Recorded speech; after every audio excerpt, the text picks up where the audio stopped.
पूरे जो जो फसाद है, ये शुरू हुआ था इस तरह से कि अमेरिकी राष्ट्रपति हमला इज़राइल के साथ हमला ईरान पर इसलिए करना चाहते थे कि उनका न्यूक्लियर प्रोग्राम जो है उसको ख़त्म कराना था, उनका मिसाइल का बैलिस्टिक मिसाइल का जो प्रोडक्शन था वो बंद कराना था। बाद में तो ये भी कहने लगे थे कि औरतों को आज़ाद कराना है, वहाँ ह्यूमन राइट्स के लिए भी बात करनी है। डोनाल्ड ट्रंप ने बाकायदा बयान दिया और कहा लोगों से ईरान के कि जाइए अपनी सत्ता पर अपना तख्त पलट दीजिए और अपना सिंहासन हासिल कर लीजिए। इस तरह की बातें वो कर रहे थे और अब पूरे के पूरा मामला आकर स्ट्रेट ऑफ हॉर्मुज़ पे टिक गया है। कई बार हमने आपसे बातचीत की है और स्ट्रेट ऑफ हॉर्मुज़ के खुलने को लेकर आपने अभी बातचीत में अभी एक तरफ इशारा भी किया, उसी बात को मैं थोड़ा विस्तार से समझना चाहती हूँ कि स्ट्रेट ऑफ हॉर्मुज़ फ़िलहाल खुल गया है, ईरान जब चाहेगा उसको बंद कर देगा, तो उसके हाथ में एक तरह की ये चाबी है। अभी मैं ये भी पढ़ रही हूँ कि ये 60 दिन गुजर जाने के बाद ईरान ये भी सोच रहा है कि फिर से कोई टैक्स या टोल लगाने के बारे में सोच रहा है जिससे उसको आमदनी होगी। तो ये मसला तो कभी सॉल्व होगा नहीं फिर। देखिए, ये लड़ाई जो हुई है, ये वो लड़ाई है जिसमें प्रेसिडेंट ट्रंप ने बिना सोचे समझे उसके अंदर दाखिल हुए हैं। जहां तक नेतन्याहू का सवाल है, उनको पूरी क्लैरिटी थी कि मैं क्या कर रहा हूं। ट्रंप को शुरू से ही नहीं पता था। ट्रंप को ऐसा लगा नेतन्याहू की बात से कि जैसे मैंने वेनेजुएला किया है, वही चीज मैं ईरान में भी कर सकता हूं। तो उसका नतीजा अब ये है कि जो सिचुएशन लड़ाई से पहले थी, वो सिचुएशन लड़ाई के बाद नहीं हो सकती, क्योंकि लड़ाई के बाद जो ग्राउंड की सिचुएशन है वो बदल चुकी है। तो जो इंटरनेशनल वाटरवे था, स्टेट ऑफ ये हर्मुज, पर्शियन गल्फ स्टेट ऑफ हर्मुज, अब वो नहीं हो सकता। इसीलिए उन्होंने एक अथॉरिटी बनाई है, ईरान ने ओमान के साथ मिलके, जिसके जिसके लिए, जैसे हम अभी बात कर रहे थे, उनके जो खालिबाफ हैं और जो अराकची हैं वो ओमान गए थे, ओमान की लीडरशिप से बातचीत हुई है। वो यही बातचीत हुई है कि हमको कैसे सारी जीसीसी कंट्रीज को साथ लेके और कैसे हम इसको हमें करना चाहिए आगे का 60 दिन के बाद का, जब डील साइन हो जाती है काम। और जैसे आप बता रही हैं, किसी तरीके का टैक्स पक्का लगेगा, क्योंकि अब वो कह रहे हैं कि सिक्योरिटी टैक्स लगा सकते हैं या और किसी नाम से टैक्स लगा सकते हैं। और ये जो स्ट्रेट ऑफ हर्मुज है, ये पूरा ईरान की नेवी के कब्जे में है और वहीं रहेगा। तो ये कहना कि अब सिचुएशन पहले जैसी हो जाए, तो वो नहीं होगी। और ईरानियन ने साफ कह दिया है कि जब फाइनल डील हो भी जाती है, हम इजराइल के किसी वेसल को स्ट्रेट ऑफ हर्मुज से नहीं जाने देंगे। इजराइल के लिए हमेशा के लिए बात खत्म हो चुकी है जहां तक स्ट्रेट ऑफ हर्मुज का ताल्लुक है। जैसे मैं आपसे कह रहा था, ईरान ये लड़ाई जीत गया है, हमको पहले तो ये समझना है। हमको ये नहीं सुनना है कि प्रेसिडेंट ट्रंप क्या बोल रहे हैं, सोशल मीडिया पे क्या लिख रहे हैं, उसकी कोई अहमियत नहीं है। हमें ईरानियन जो बोल रहे हैं उसको सीरियसली लेना है। बिल्कुल, आप सही फरमा रहे हैं और आपने ही, मुझे याद है कई महीने पहले बार-बार इसको दोहराना भी अजीब लगता है कि शायद आप अकेले ऐसे कमेंटेटर, अकेले ऐसे एक्सपर्ट रहे होंगे जब इस बात को कह रहे थे और बाकी हमारे दर्शक कमेंट्स में लिख रहे थे कि ये क्या कोई दीवाने हैं, ये कहाँ से कौन-सी मनोहर कहानियाँ पढ़ते हैं ये कह रहे हैं कि ईरान अपनी शर्तों पर इस जंग को ख़त्म करेगा, तब ये जंग ख़त्म होगी। और आपने इन एज़ मैनी वर्ड्स, इतने ही शब्दों में आपने इस बात को कहा था और वही सब कुछ हमारे सामने एक फ़िल्म की तरह ऐसा लग रहा है कि रोल हो रहा है। और मुझे वो तमाम इंटरव्यूज़ जो आपने मुझे दिए इस चैनल पर जो एयर हुए हैं, वो सब एक फ्लैशबैक की तरह इस वक्त मेरे सामने आ रहे हैं और मैं भी आपकी बात पे यकीन नहीं करती थी, बार-बार क्रॉस क्वेश्चन करती थी और आज मैं आपसे वही सवाल पूछ रही हूँ। हमारे उन दर्शकों की जानकारी के लिए, देखिए हॉर्मुज़ कोई ऐसी चीज़ नहीं है जो हमने किताबों में पढ़ा हो या हमें पता हो क्या चीज़ है। थोड़ी-सी एक जानकारी ये चाहती हूँ आपसे, फिर मैं 1-2 आपसे इंडिया सेंट्रिक सवाल भी पूछूँगी। भारतीय दर्शक इसको देख रहे हैं कि उन्हें कैसे इस जंग को देखना चाहिए कि हॉर्मुज़ की स्थिति इस जंग से पहले क्या थी, इस जंग के बाद अभी जो है वो क्या है और 60 दिनों के बाद क्या होगी? तो देखिए, जहां तक जंग से पहले हमने देखा था कि जब 12 डे वॉर हुई थी 2025 में, 12 डे वॉर में ईरान ने स्ट्रेट ऑफ हर्मुज बंद नहीं किया था, पर जो हुतीज थे वो एक्टिव थे रेड सी के अंदर। अब उन्होंने क्या किया है, क्योंकि ये स्ट्रेट ऑफ हर्मुज हमेशा खुला रहा है, जहाँ तक ईरान और ओमान का ताल्लुक है, वो 1974 से ये बात कर रहे हैं कि ये हमारा इंटरनल वाटरवे है, ये हमारा वाटरवे है। अगर आप नक्शा देखिएगा तो ये इनका इंटरनल वाटरवे है, पर उसके बारे में कोई दुनिया से बात नहीं कर रहे थे। अब उन्होंने क्या किया है समझदारी के साथ कि जैसे ही लड़ाई शुरू हुई है 28 फरवरी को, जो अग्रेशन किया है अमेरिका ने और इजराइल ने मिलके, पहली चीज उन्होंने क्या करा, स्ट्रेट ऑफ हॉर्मुज को बंद कर दिया। बंद इसलिए कर दिया क्योंकि वो सालों साल इसकी तैयारी कर रहे थे। सालों साल उन्होंने यहाँ मिलिट्री कैपेबिलिटीज लगाई हुई थी। सालों साल उनको पता था इसको हमें कैसे बंद करना है और कैसे इसको चलाना है।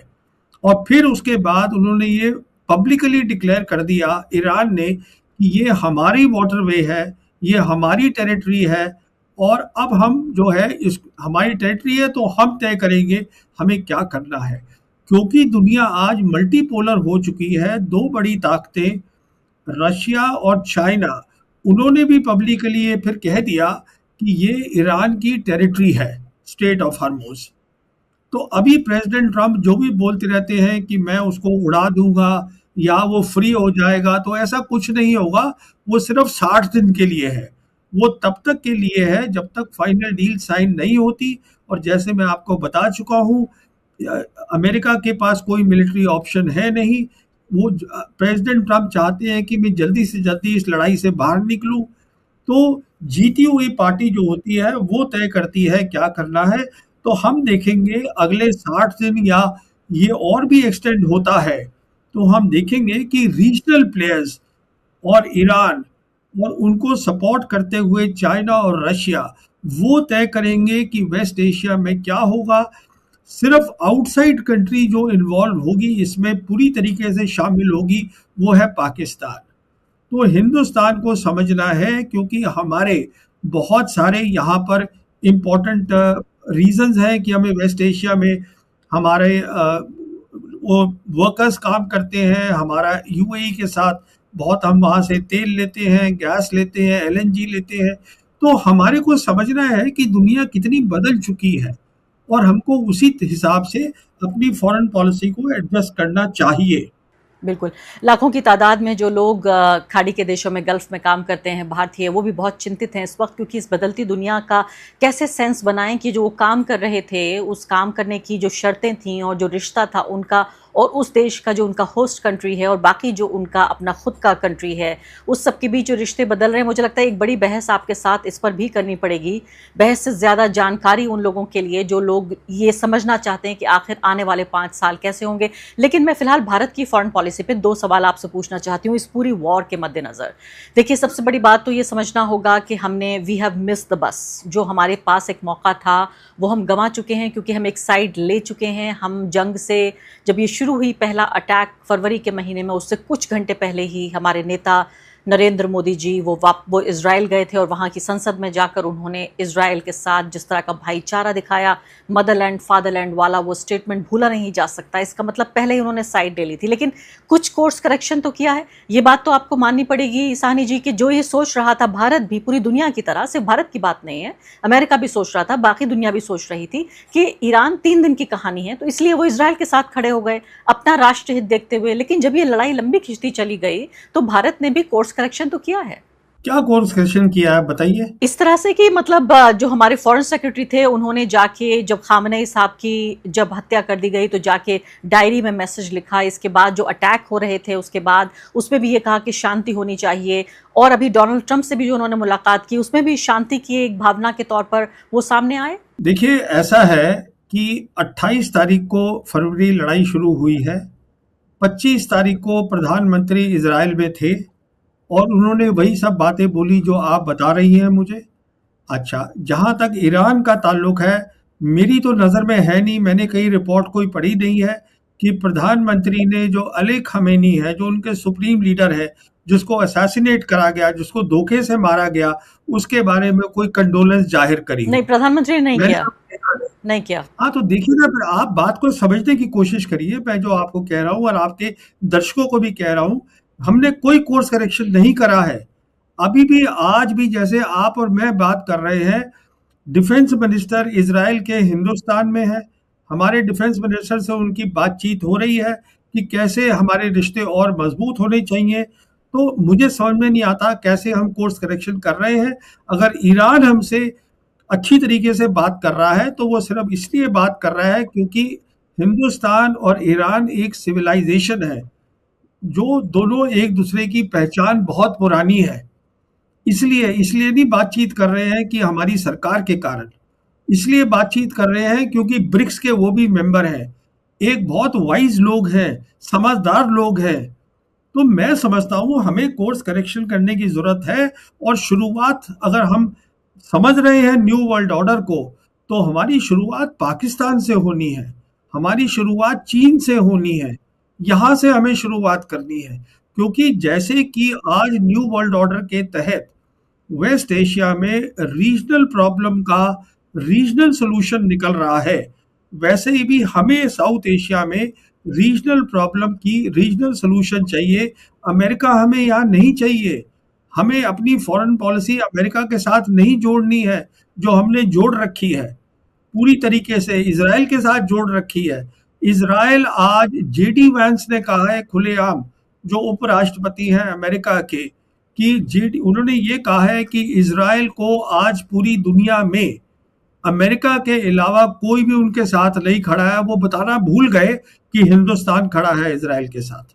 इंटरव्यू देखा था मैंने, वो इंटरव्यू देखा था, आप बिल्कुल ठीक कह रहे हैं। लेकिन जब ईरान के राष्ट्रपति, ईरान के विदेश मंत्री यहाँ पर आए नई दिल्ली में, उनका बड़ा अच्छा स्वागत किया गया। भारत ने और भारत के लोगों ने काफ़ी जो है वो जो दवाई का सामान था, इसके अलावा कश्मीर से भी आप देखिए इतनी मदद गई, और भारत ने वो सब कुछ एक फैसिलिटेट तो कराया, सारी चीज़ें भेजने में काम तो किया। तो मैं कहूँगी एक नर्म रवैया तो अपनाया, एक दोस्त जैसी भूमिका। देखिए ऐसा है, मैं अभी कश्मीर में था, एक हफ्ता वहाँ रहा हूँ।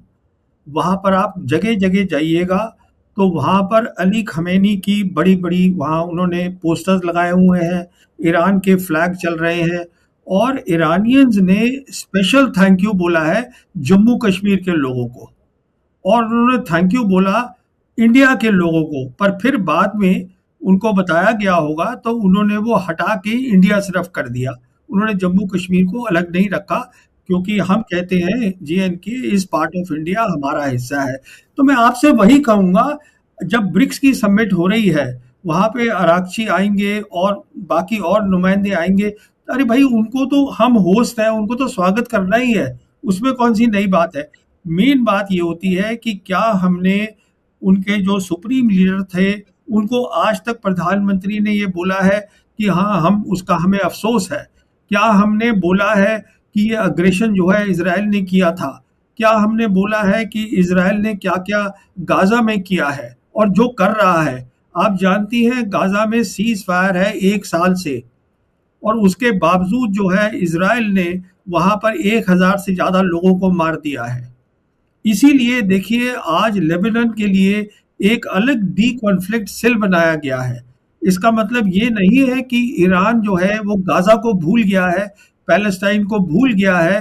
उन्होंने साफ कहा है पैलेस्टाइन इशू हमारे लिए इम्पोर्टेंट है, पर ये पहले MOU जो है ये फाइनल डील में तब्दील हो जाए, बन जाए, उसके बाद वो जो है पैलेस्टाइन का इशू लेंगे, उठाएंगे, उसके बाद वो गाजा पे बात करेंगे।